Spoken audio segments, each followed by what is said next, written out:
So na mga kamaster, so i-share ko lang muna sa inyo ito dahil hindi muna ako makakapag-share ng mga recipe ngayon dahil busy tayo sa paggawa ng tasty kasi Pasko ngayon, so malakas yung tasty natin. So para dun sa nagtatanong kung paano malaman yung luto na yung kwan natin, yung masa natin o yung dough. So nakikita nyo yan. So halos hindi siya maputol, parang bubble gum po yan, Yan. Yan Yan. So diyan natin malalaman. So ang i-share ko sa inyo ay yung butterfly, So ang recipe nito ay yung kwan, choco bread. Kung alam niyo yung choco bread, yun po yung recipe nito. So kukuha lang ako dito ng gagawin kong kwan. Gagawin kong butterfly, So yung palaman din nito ng butterfly na to ay yung choco bread din. So maliwanag po ba yon? Kasi marami po yan eh. So marami po kasi akong ginagawa yan. So inisa ko na lang po siya. So mga cheese roll, mga cheese dog, so nandito na po yan. So ang i-share ko lang po ngayon sa inyo ay etong butterfly lang po. Kukuha ko dito ng mga 15 piraso lang.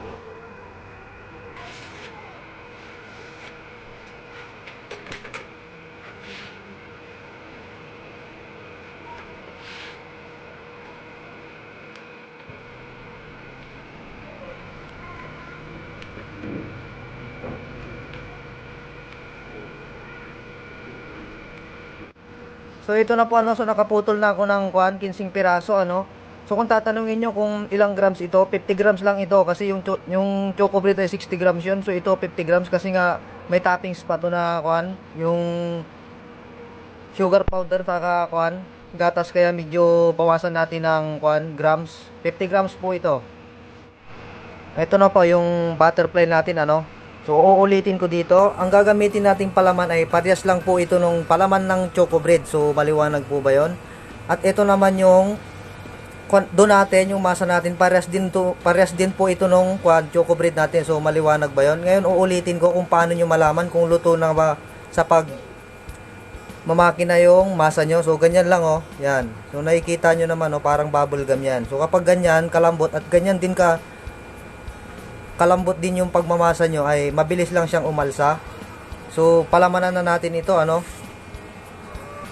So ngayon mga kamaster, yung mga hindi pala nakapanood ng choco bread natin, maglalagay na rin ako ng recipe sa huli ng video natin, recipe ng palaman natin. At ito, kung gusto nyo magtimpla ng konti lang, kasi kalahating kilo lang naman po yun yung kwan natin, yung choco bread natin, kaya yun na lang po ang ilalagay ko sa huli ng video.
So yun na mga kamaster, so pagkatapos na natin na ibuka, so kung tatanungin nyo kung hindi lang babae nakabuka, siyempre yung pati rin tinapay ang pwede nating ibuka, So ulitin ko, parehas lang ito ng choco bread at yung apoy niya ay 150 Celsius din yung apoy niya, So parehas nyo ting isabay, basta malalambot pwede. Kung tatanungin nyo kung anong gagamitin yung yung doon nyo o yung masa nyo, pwede yung malalambot nyo, pwede yung gamitin.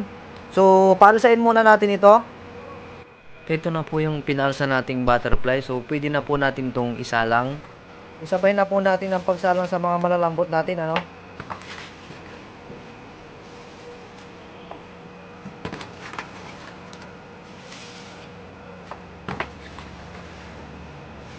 So, parehas lang po ng init ng oven natin, yung natin, butterfly natin. Parehas lang sa malalambot natin.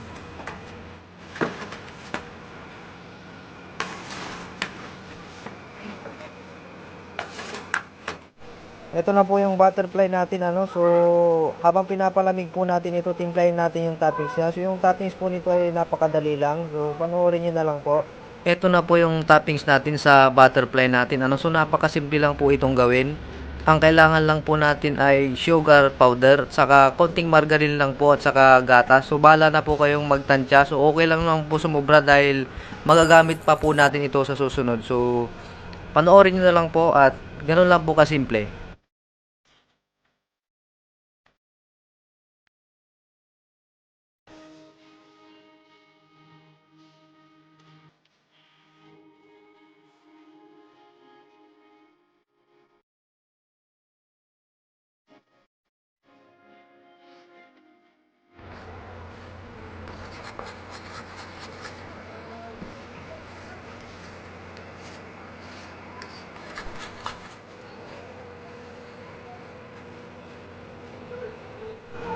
So ito na po yung kwan natin, butterfly natin. So malamig na siya at pwede natin lagyan ng toppings. At kung tatanungin nyo kung magkano ang binta namin dito, 5 pesos isa.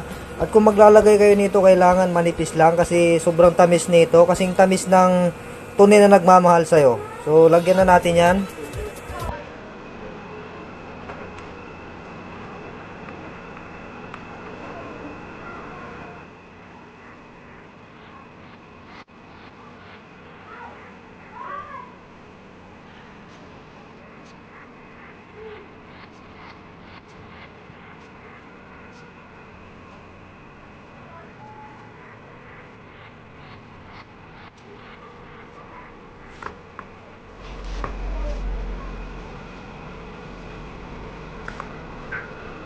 So yun na mga kamaster, ano, so tapos na natin at pwede na natin tong i-display at dito ko na rin tatapusin ng video natin at uulitin ko pala kung may mga malambot kayo, yung mga assorted na tinatawag ay pwede kahit yun na rin ang gamitin nyo at mag-iwan pa rin ako ng recipe kasi katulad din nito ng choco bread natin at salamat po sa panonood.